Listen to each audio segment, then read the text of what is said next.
power, darkness, an unquenchable thirst for dominion. Throughout the ages, fantasy villains have loomed large, casting their terrible shadows over the worlds they seek to control. From the pages of ancient myths to the glowing screens of modern media, the rise of the Dark Lord is a tale as old as storytelling itself. But why? Why do we find ourselves so captivated by these malevolent figures? And what drives them to embrace the darkness? Today, we explore the evolution, motives, and ultimate fate of these legendary villains. Welcome to the rise of the Dark Lord. The evolution of villainy. From the earliest legends, stories have always needed a villain. The dragon that hoards the treasure, the sorcerer who curses the land, the tyrant who rules with an iron fist. These figures are not merely obstacles. They are the embodiment of our deepest fears. They symbolize the chaos we strive to overcome, the darkness that lurks in the corners of our world and within ourselves. Fantasy villains come in many forms: the all-powerful overlord, the power-hungry sorcerer, the master manipulator pulling the strings from the shadows. Each one is a reflection of the time in which they were created. In ancient myths, villains were often monstrous creatures, beasts to be slain by noble heroes. But as literature evolved, so did our villains. The greatest antagonists were no longer just monsters. They were men. Men with ambition, intelligence, and, sometimes, a tragic past that led them to their dark fate. And thus, the Dark Lord was born. The rise of the Dark Lord. The Dark Lord, a figure so powerful, so terrifying, that their very name sends shivers down the spines of even the bravest warriors. This is a villain who does not simply crave power. They demand total, unquestionable control over everything. Sauron, the all-seeing eye, whose rings of power bind the world in shadow. Voldemort, whose name is whispered in fear as he seeks immortality and total domination. The Night King, who raises an army of the dead to march upon the living. These villains are larger than life. They do not merely exist in the world. They seek to reshape it in their own image. What makes the Dark Lord so fascinating is that they rarely see themselves as the villain. To them, their vision is not one of ruin, but of order.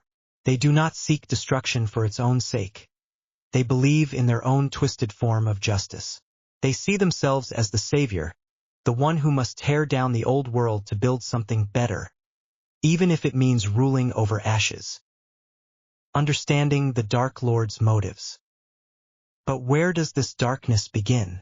What turns a man or a creature into the monster we come to fear? No Dark Lord is born in a vacuum. There is always a story, a wound, a moment when the path of darkness became inevitable. Some are driven by vengeance. Perhaps they were wronged, cast out, betrayed by those they once trusted. Others are consumed by an insatiable hunger for power, convinced that only they can shape the world correctly. And some fall to darkness because they truly believe they are saving the world. To them, their rule is not oppression. It is salvation. Darth Vader did not start as a Dark Lord. He was Anakin Skywalker, a boy filled with promise and love, but twisted by fear and manipulation. Morgoth, the original Dark Lord of Tolkien's world, was once one of the greatest beings in existence, but his arrogance and lust for power led him to challenge the divine order itself. The road to villainy is rarely a straight line. It is a slow descent, a gradual corruption of the soul. The consequences of darkness. The rise of a Dark Lord is never without consequence. Their presence alone reshapes the world. Kingdoms fall. Civilizations crumble. Entire races are enslaved or exterminated. The land itself often bears the scars of their rule. Ashen wastelands, skies perpetually darkened by storms, rivers running black with decay. But the impact is not only physical. The darkness of a tyrant spreads like a plague, infecting the hearts and minds of those who live under their reign. Fear replaces hope. Trust turns to paranoia. Even those who resist must walk a fine line, for to challenge such power is to risk everything. And yet, with all the devastation they bring, the Dark Lord often creates the very thing that leads to their downfall. They forge their own nemesis. A hero rises, driven by loss, by fate, by the burning need to defy the darkness. Overcoming the darkness. Defeating a Dark Lord is never easy. Takes courage. Takes sacrifice. For every hero who stands against the darkness, there are those who fall.